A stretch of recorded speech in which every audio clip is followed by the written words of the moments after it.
As we have been following this story for about 24 hours or so, the woman convicted of killing Tejano music superstar Selena Quintanilla-Perez will stay in a Texas prison as she continues to serve a life sentence for fatally shooting the young singer at a motel 30 years ago.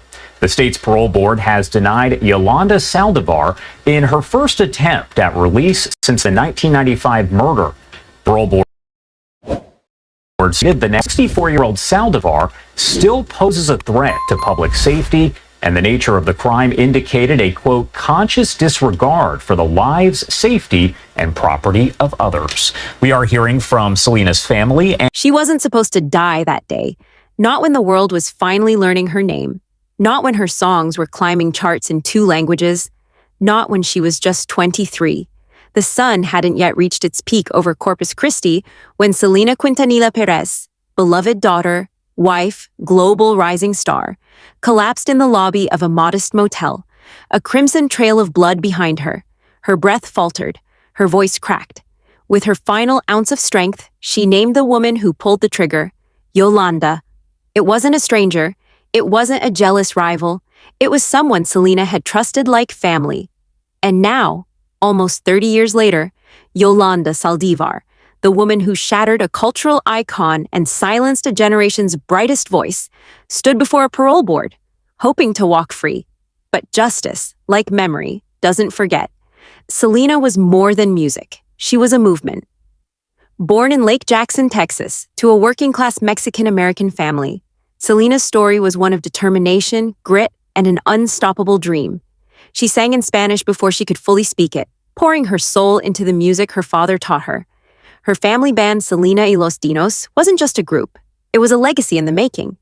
They toured in a beat-up bus, sleeping in cheap motels, chasing gigs, performing in parking lots and small-town festivals. Their comments. Now, in a statement they posted on Instagram, they say, quote, "We are grateful that the Texas Board of Pardons and Paroles has chosen to deny parole for Yolanda Saldivar.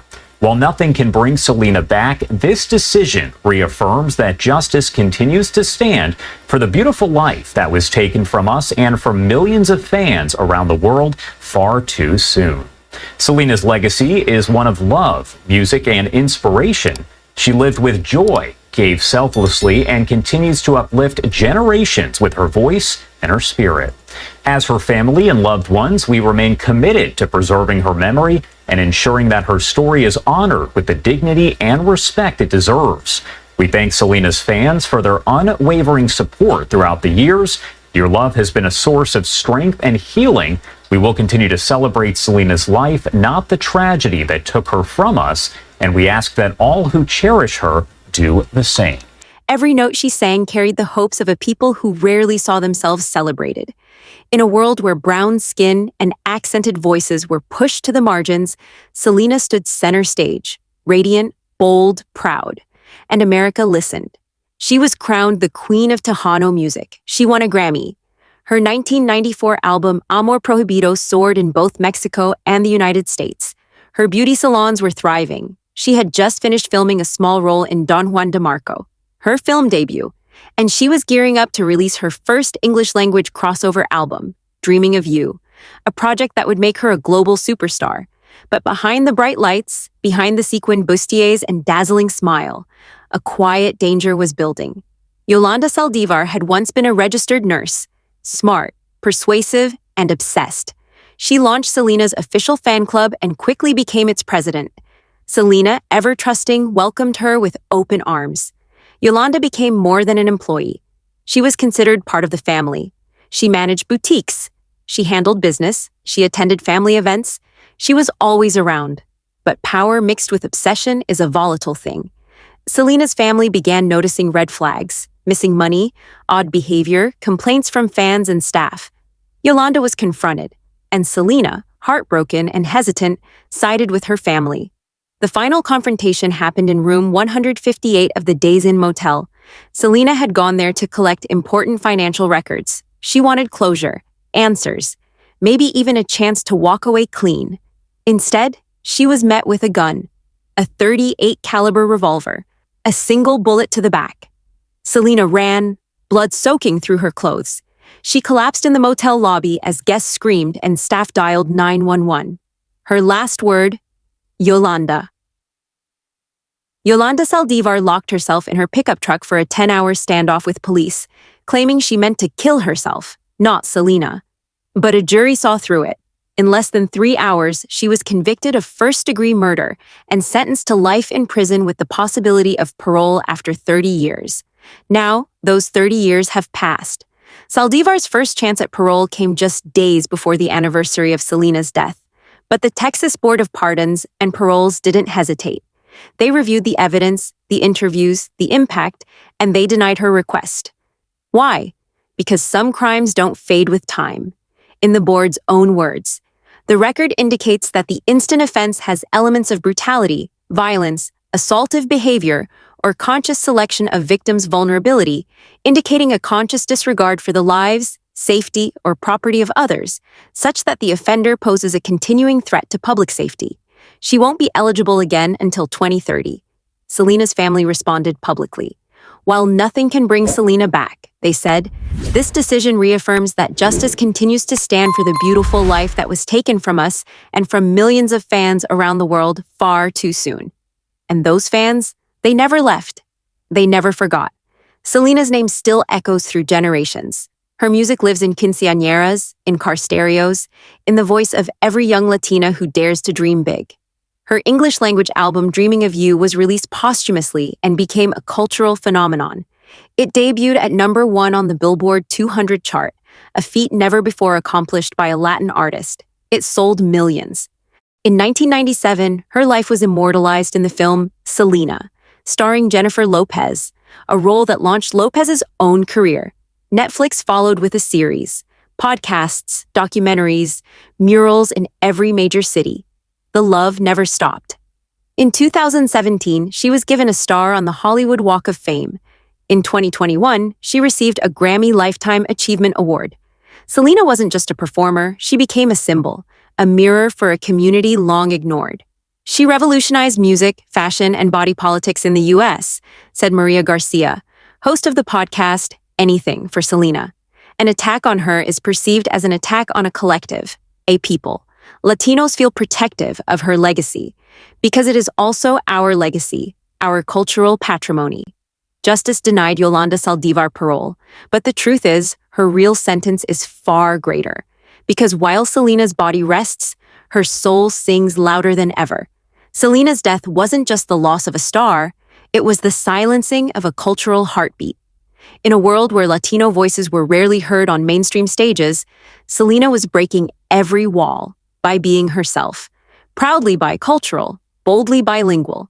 She didn't fit into a mold, so she shattered it. Her story resonated because it wasn't just here, it was everyone's. Every immigrant family working overtime to make ends meet. Every daughter told she couldn't. Every kid who didn't see themselves on TV until she stepped on that stage, twirling in her purple jumpsuit, commanding the Astrodome like it was her birthright. The fans never moved on. Because you can't move on from someone who gave you permission to be exactly who you are. They show up every year to honor her. Flowers at her statue in Corpus, tears at her mural in Los Angeles, tattoos on arms, lyrics inked into skin and soul. For many, the denial of Yolanda Saldivar's parole felt like more than a legal decision. It felt like a promise kept. A reminder that Selena's voice, though physically silenced, still has power. That justice, however delayed, still stands guard over her legacy. And that legacy continues to grow. Young girls still dress like her for Halloween. Fans born decades after her death memorize her choreography. Her influence stretches far beyond music, into beauty, fashion, identity. She brought curves to the stage when the industry demanded thin. She sang in Spanish when the labels pushed for English. She lived in full color when the world told her to fade in. Selena taught a generation that being different wasn't a flaw. It was a force. Chris Perez, Selena's husband, rarely speaks publicly about her. But when he does, the weight of his words says everything. He lost more than a wife. He lost a future. Their love story, often romanticized in the media, was raw, passionate, and tragically short. She called him her everything. He said he still feels her presence when he hears her music. For her parents, Abraham and Marcella, and her siblings, Suzette and AB, the grief is a companion they've carried for 3 decades. Yet they've turned their sorrow into stewardship, protecting Selena's name, overseeing her legacy, making sure her memory is never commercialized beyond recognition. They've stood watch so that the world remembers her as she truly was: human, humble, brilliant. But for all the tributes, the records, the awards, none of it can replace what was taken that day. Yolanda didn't just steal Selena's life. She stole a mother's future grandchild, a husband's partner, a sister's best friend, a culture's brightest ambassador, and she did it, not in a moment of madness, but in one of manipulation. With premeditation, with calculation. The parole board saw it, the fans see it, and the world will not forget it. Selena's story is a reminder that behind fame, there's fragility, that even those who smile the widest can be taken down by the ones they trusted most, but also that even death can't silence the truth. And now, as Yolanda Saldivar returns to her prison cell, her parole denied until at least 2030, one thing remains clear: you cannot bury a legend. You cannot silence a voice carried by millions. You cannot kill a legacy built on love. So if you grew up with Selena, if you discovered her years after her death, if her songs ever made you cry, laugh, dance, or feel seen, don't let her story fade. Share it, sing it, celebrate it, protect it. Because justice doesn't end in a courtroom. It lives in memory, in music, in movement. Selena may be gone, but her voice is eternal. And it's up to us to make sure it keeps echoing. Forever, always. Beady beady bomb bomb. If you want a powerful voice like Selena's to live on in more stories, subscribe and share this video. Her truth matters, and so does yours.